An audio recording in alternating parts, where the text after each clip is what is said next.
ले जी, पुर्तगाल का पासपोर्ट लेते हुए पाकिस्तान के तमाम बड़े बड़े सरकारी अफसरान 26 अरब रुपए से मुबैना तौर पर हाथ धो बैठे। ये बहुत ही अजीबोगरीब और हैरान कुन इंकशाफ हुआ है कि जिसमें बताया गया है कि किस तरह पाकिस्तान में आला ओहदों पर फायज या रिटायर्ड सरकारी अफसरान जिनका ताल्लुक ग्रेड 20, 21 और 22 से है, उन्होंने यूरोप का मुल्क पुर्तगाल वहाँ का पासपोर्ट लेने के लिए, वहाँ पर बिजनेस स्टार्ट करने के लिए, इन्वेस्टमेंट करने के लिए 26 अरब रुपए से हाथ धो लिए। ये चूना किसने लगाया, रिपोर्ट कहाँ से आई, ये सारी तफसील आपको इस वीडियो में मैं आपको बताऊंगा। इसके साथ साथ इस वक्त जो स्पेन, पुर्तगाल और दीगर यूरोपियन कंट्रीज़ में जाकर वहाँ सेटल होने के हालात हैं, उसके हवाले से भी आपको लेटेस्ट इन्फॉर्मेशन दूंगा ताकि आप एजेंटों के ज़रिए बाहर जाने का जो प्लान बना रखा है, जिसका कोई सर या पाँव नहीं होता, उससे महफूज रह सके। वीडियो बड़ी अहम है, ध्यान से और एंड तक देखिएगा।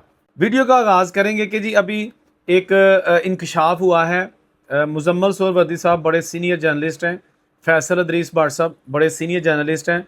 मैं दोनों के साथ रोज़नामा ख़बरें में एज आ रिपोर्टर काम कर चुका हूँ। बोथ आर वेरी नाइस और प्रोफेशनल।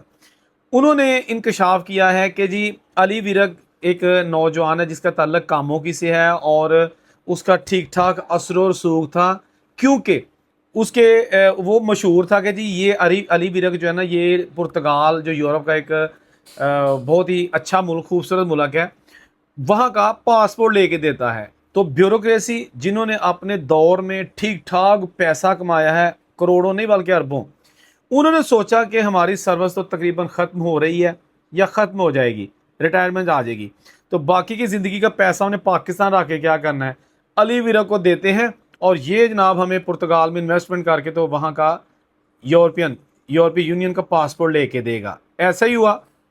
अब जो इंकशाफ हुआ है इस रिपोर्ट में भट्ट साहब, फैसल भट्ट साहब की जानिब से, उन्होंने कहा कि जी होता असल में ये था कि जो अली विरक है ना, इसके पास जो लोग थे, एक किसी सूबे का रिटायर्ड आईजी है और इस वक्त भी किसी आला ओहदे पर फाइज है, आईजी की पोस्ट से रिटायर होके फिर भी किसी आला ओहदे पर फाइज है। तकरीबन 4 अरब रुपए तो उस अकेले के बंदे के हैं।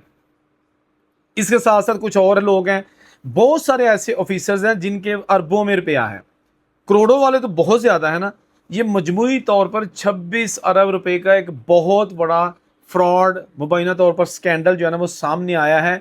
इस हवाले से कहा यह जा रहा है कि अब ये जो सारे आला अफसरान थे, अगर इन्होंने ओपनली शिकायत की नैब को या किसी भी अदारे को, तो पहले नंबर पे तो पता इनसे ये चलेगा कि पैसा आया कहाँ से।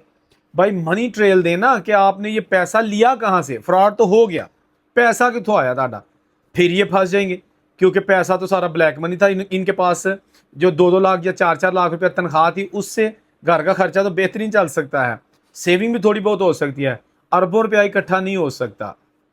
तो ये जो एक सिचुएशन है, क्योंकि उन्होंने कहा था कि जी फॉरेक्स स्कैंडल एक आया था, उसमें ये हुआ था कि बहुत सारे ऐसे लोग थे जिनका पैसा डूब गया था और नैब के पास केस चला गया था। अब नैब कहता था कि भाई ये जो लोग हैं सारे जिनका पैसा डूबा, ये सामने आए, तो सामने कोई नहीं आ रहा था क्योंकि उन्हें पता था कि पहले नंबर पर नैब ने ये पूछना कि पैसा लिया के तो पहले तो एदा दसो ना, तो जरा तारा डुबया मैं बाद चुका के दांगा।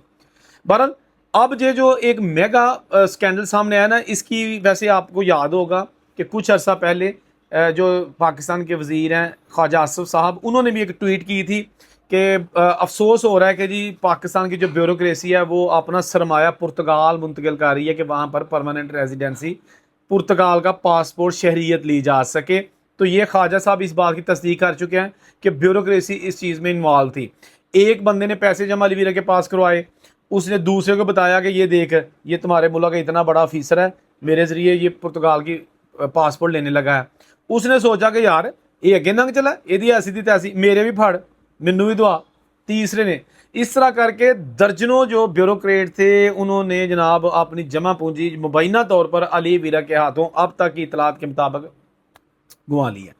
ये सारा इंकशाफ जो है ना ये वीडियो में हो चुका है, जो कि इस वक्त सोशल मीडिया और मेन मीडिया पे जो है ना वो पूरी तरह मुतहरक है। पुर्तगाल यूरोप का एक गरीब मुल्क है, खूबसूरत मुल्क है, लेकिन वहाँ पर पासपोर्ट लेना तो कदरे आसान है, यानी कि प्रोसेस पूरा करके लेकिन वहाँ पर रहकर कोई जॉब करने के लिए अगर जाएगा तो उसके लिए जॉब के मौके या सैलरी ना होने के बराबर है। 700-800 महीने की सैलरी बड़ी भी आपको मिलेगी यूरो, तो उस पे आप क्या भी कर सकते हैं, खाना पीना रहना, वहाँ पर जो है ना सारी सिचुएशन होती है, सेविंग करनी नहीं होता। तो अब जनाब ये स्कैंडल ज़ुबान ज़द आम है और पूरी तरह जो है ना वो इस वक्त जो सरकारी व नीम सरकारी या आम हल्के हैं ना, इसको डिस्कस कर रहे हैं कि यार देखो लुट खसुट का पैसा लोगों को रिश्वतां ते पता नहीं किस तरह पैसा इन्हें चुकया तो गया भी उस तरह ही है। हक लाल का पैसा किसी गरीब की अगर 24,000 रुपये तनख्वाह है तो बेचारा 24,000 भी गुजारा कर लेता महीने का। भाई कर ही रहे हैं ना जो छोटे वर्कर्स हैं, कर रहे हैं ना, चले कम से कम गुरबत की जिंदगी गुजार रहे हैं लेकिन कम से कम वो गुजारा कर रहे हैं, ठीक है ना। तो वड्डियां ढिड्डां वाले हुण देखो तुसी अगे टोया पीछे खाई, अगर किसी के साथ शिकायत करेंगे तो मनी ट्रेल देनी पड़ेगी, पीछे हटेंगे तो जमा पूंजी सारी गई, पासपोर्ट भी ना मिला। तो ये सिचुएशन इस वक्त काफ़ी फैली हुई है। अच्छा, इसके साथ ही मैं आपको बता दूं कि इस वक्त पुर्तगाल में जो लोग जाके लीगल या इलीगल परमानेंट रेजिडेंसी यानी कि टीआरसी कार्ड के लिए अप्लाई करते थे, पहला टीआरसी कार्ड, अभी फाइल लॉक करवाना मुश्किल है, नहीं हो रही, बैन लगा हुआ है क्योंकि उनके पास अभी भी लाखों दरखास्तें पेंडिंग चली आ रही हैं। खा किसी का पहला टीआरसी कार्ड है, खा किसी का दूसरा टीआरसी कार्ड है, बट वो पाइपलाइन में सारे लगे हुए हैं। स्पेन में इमिग्रेशन खोली गई थी और उसकी भी आखिरी डेट जो है ना गुजर चुकी है, 1 महीना हो गया है। 10 लाख लोगों ने वहाँ पर, इलीगल लोगों ने वहाँ पर दरख्वास्तें जमा करवा दी हैं कि जी हमें वहाँ की पर जो टेम्परेरी रेजिडेंसी है यानी टीआरसी टेम्परेरी रेजिडेंसी कार्ड वो दिया जाए। अभी फैसला नहीं हुआ, उसके लिए स्पेन की हुकूमत ने अब इमिग्रेशन का प्रोसेस फिलहाल रोका हुआ है। अब इन 10 लाख लोगों की स्क्रूटनी की जाएगी, उन लोगों को अहल समझा जाएगा जो पहले से पत्रोनामेंटो करवा के स्पेन में मौजूद है, यानी कि वहाँ पे उनके पास रहायशी सबूत है या फिर उनका करैक्टर जो है ना वो बिल्कुल ठीक है, किसी किस्म का ना यूरोप में ना उन्होंने अपने मुल्क में, वे जिस मुल्क का भी उसका ताल्लुक है वहाँ को कोई जुर्म नहीं किया, पुलिस करैक्टर सर्टिफिकेट चाहिए होगा।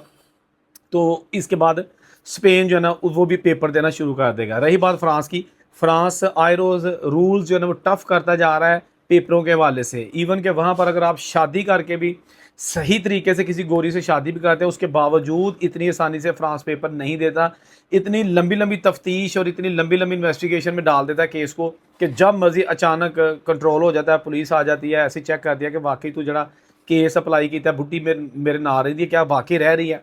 तो बड़ा मुश्किल प्रोसेस है। इटली जो है ना वो साल में कम से कम एक बार तो इमिग्रेशन का प्रोसेस खोलता है, तो उसका मुख्तलिफ तरीकाकार होता है। कुछ लोगों को पाकिस्तानी बिजनेसमैन जो इटली में रहते हैं उनको इजाज़त देता है कि आप पाकिस्तान या अपने अपने मुल्कों से वर्कर मंगवा सकते हो, तो इस तरह भी परमानेंट रेजिडेंसी जो है ना वो चलती रहती है। बाकी रह के दूसरे जो शेंगन कंट्रीज़ हैं, टोटल 28-29 मुल्क हैं, इनमें जनाब ज़्यादातर जो है ना वो प्रोसेस इमिग्रेशन का इतना आसान नहीं होता। जैसे नीदरलैंड हो गया, बेल्जियम हो गया, स्विट्ज़रलैंड हो गया, जितने भी कंट्रीज़ अब मैं गिनने शुरू कर दूंगा, कोई भी जो है ना इतना आसानी से पेपर नहीं देता।